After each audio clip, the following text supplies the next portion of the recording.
예, 교회는 할 일이 있습니다. 교회 할 일. 여러분, 교회 할 일은 하나님의 가장 선하신 일은요, 하나님의 영광이 드러나는 일은 한 영혼이 주님을 만나는 겁니다. 예수님께서 말씀하셨어요. 한 영혼이 주께 돌아오면 어떤 일이 벌어진다고요? 하늘에서, 하나님 나라에서 잔치가 벌어진대요. 하나님께서요, 잔치를 베푸신대요. 얼마나 기쁜 일입니까? 여러분, 어떤 우리가 선한 일을 하고 어떤 위대한 일을 이루어서 하나님이 기뻐하지 않아요. 우리가 뭔가 특별한 자리에 올라가거나 어떤 권력을 가지게 되거나 크게 성공하거나 그것이 하나님의 영광과 사실 별 상관이 없습니다.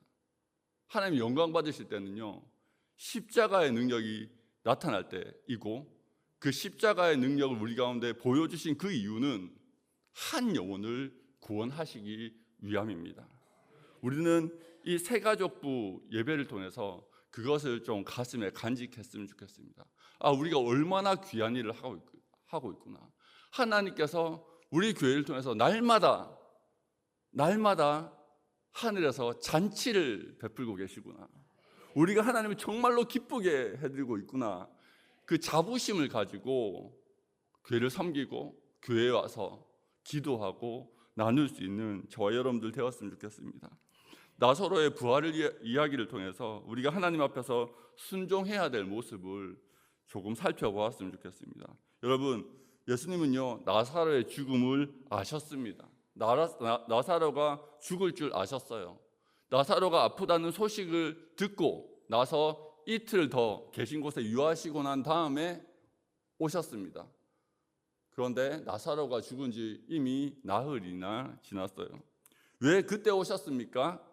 하나님께서, 예수님께서 부활의 주님이시요 생명의 주님이심을 보이시고 하나님께 영광을 돌리시기 위함이었습니다. 여러분, 하나님이 일하실 때 아침에 목사님도 말씀하셨지만 기다려야 돼요.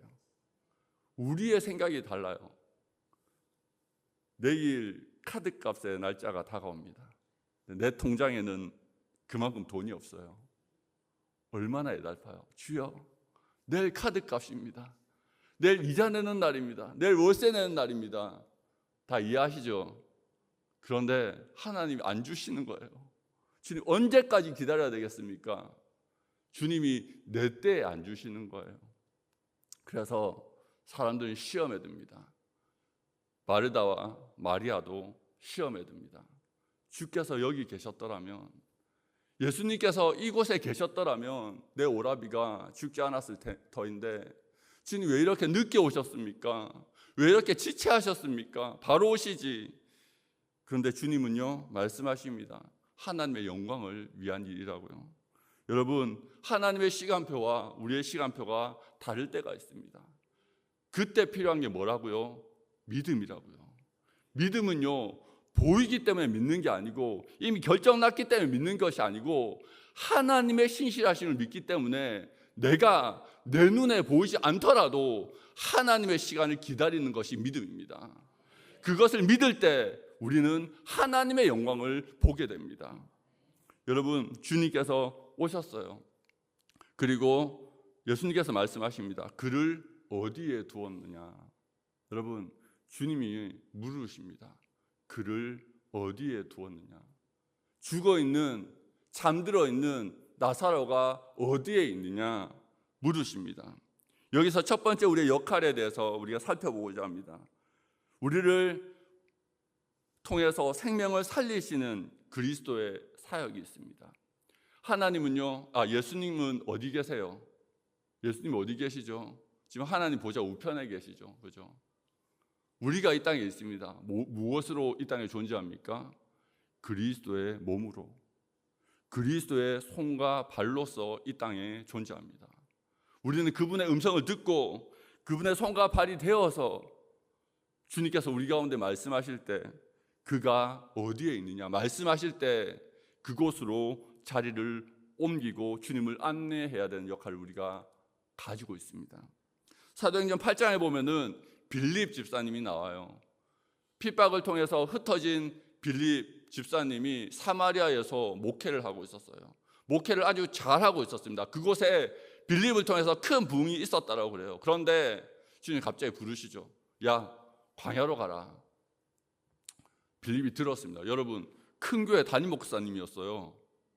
많은 이들을 목회하는 담임 목사님이었어요. 그런데 주님이 말씀하시는 거예요. 야, 너 광야로 가라. 그런데 그 음성을 듣고 순종하죠. 그곳에서 누구를 만납니까? 광야에서 아시는 분, 에티오피아 내시 간다게의 국고를 맡은 내시를 만납니다. 그에게 복음을 전하고 그는 성령의 인도하심을 따라 내려가고 빌립도 또 그 길을 떠납니다. 여러분, 빌립이요 하나님의 음성에 항상 깨어 있었어요. 그래서 그는 광야로 나가게 되어졌습니다. 아무도 없는 광야예요. 하나님이 왜 나를 광야로 보내시지? 의심하지 않았어요. 왜? 항상 깨어 있었기 때문에, 그분의 음성에 그분의 뜻이 있는 줄 알았기 때문에 그는 깨어서 순종했고 그곳에서 간다게 굳고 맡은 자를 만나고 그곳에서 복음을 전하게 되는 거예요.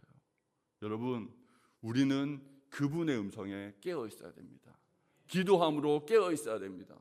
그가 어디에 있느냐, 그를 어디에 두었느냐, 그렇게 말씀하시는 그 음성에 깨어서 주님 여기 있습니다라고 그분과 예수님과 죽은 자를 연결시켜주는 복음의 제사장의 역할을 감당하는 저와 여러분들 되었으면 좋겠습니다. 여러분, 예수님께서 안내된 그 앞에 뭐가 있었습니까? 돌로 막혀진 굴이 있었습니다. 그 돌은 생명을 살리는 주님과 죽은 자 사이를 가로막고 있었어요.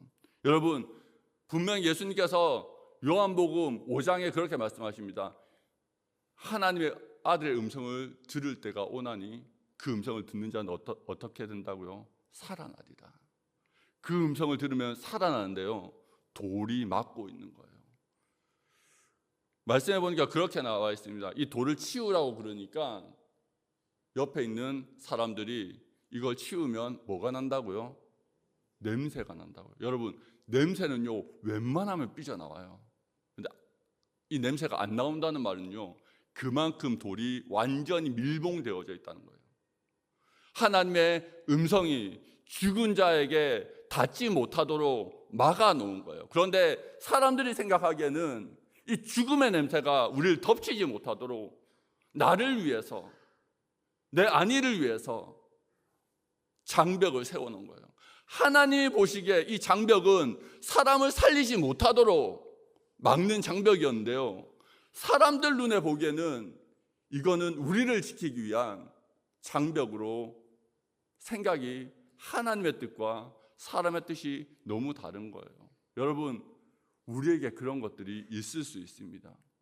하나님의 음성이 들리지 못하도록, 사람들 가운데 하나님의 메시지가 닿지 못하도록 만드는 여러 가지 것들이 있습니다. 무엇이 있습니까? 선입견, 자기의, 이런 것들이 있어요. 이것이 젖혀지면 이 일을 하고 넘어가지 않으면 자기의 열심이 있어요. 자기의 뜻대로 하고 싶은 자기의 생각들이 있어요. 그것 때문에요, 하나님이 돌을 치우라고 하는데 그것을 여전히 유지하고 있는 것들이 있습니다. 첫 번째, 우리가 하나님의 뜻에 깨어 있어야 돼요. 그렇다면 깨어 있는 사람은요, 하나님이 왜 이 돌을 움직이라고 했는지 이해되지 않더라도 옮겨놔야 돼요. 하나님도 아세요. 예수님도 아세요. 주님도 아세요. 우리가 왜 이 돌을 막아놨는지, 우리가 왜 우리를 보호하기 위해서 이 돌을 앞에 세워놨는지 아세요. 그런데 하나님 눈에 보기에, 예수님 눈에 보기에 이것이 장애물이라면, 우리의 복음이 흘러가는데 장애물이라면 마땅히 그 돌을 치워야 되는 거죠. 냄새가 나더라도, 그것 때문에 내가 힘들어지더라도 치워야 되는 겁니다. 여러분, 내 생각을 내려놓고 내 앞에 복음의 장애물이 혹시 있고 그것을 주님께서 가르쳐 주셨다면 그것이 내 고집이든 나의 선입견이든 나의 경험이든 그런 것들을 내려놓을 수 있는 주님의 귀한 자녀들 되었으면 좋겠습니다. 여러분, 요즘 전도가 많이 힘듭니다. 왜 그렇습니까? 교회가 위선적이래요. 교회 다니는 사람들이 이기적이래요. 여러분, 우리의 행위가 또한 그 돌이 되지 않도록, 그 장애물이 되지 않도록 항상 하나님 앞에 자기를 부인하고 자기 십자가를 지고 주님을 쫓는 저와 여러분들 되었으면 좋겠습니다. 우리가 장애물이 되어서도 안 되고 또 장애물을 그곳에 설치하는 자가 되어서도 안 되고 또 주님께서 말씀하실 때 그 음성을 듣지 못하고 여전히 그 돌을 내 앞에 세워두는 자가 되지 않기를 축복합니다. 마지막으로 한 가지는 그 주님의 음성이 들렸어요. 그리고 어떻게 되죠? 나사로가 나와요. 나사로가 나옵니다. 그런데 그 모습이 어떻습니까? 나사로가 주님의 음성을 듣고 나왔을 때 그 모습이 수족의 배에 동여진 채로, 그리고 그 얼굴은 수건에 쌓여 있었다라고 이야기합니다. 사람들에게 그를 보고 이야기합니다.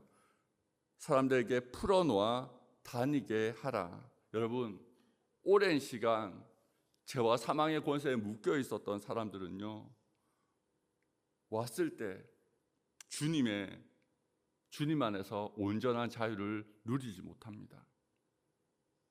온몸이 굳어 있고 여전히 예전에 세상에서 살던 그 풍습이 여전히 그 몸에 남아 있고 여전히 예전에 있던 그 버릇이, 그 삶의 모습이, 그 삶의 태도가 여전히 몸에 남아 있습니다.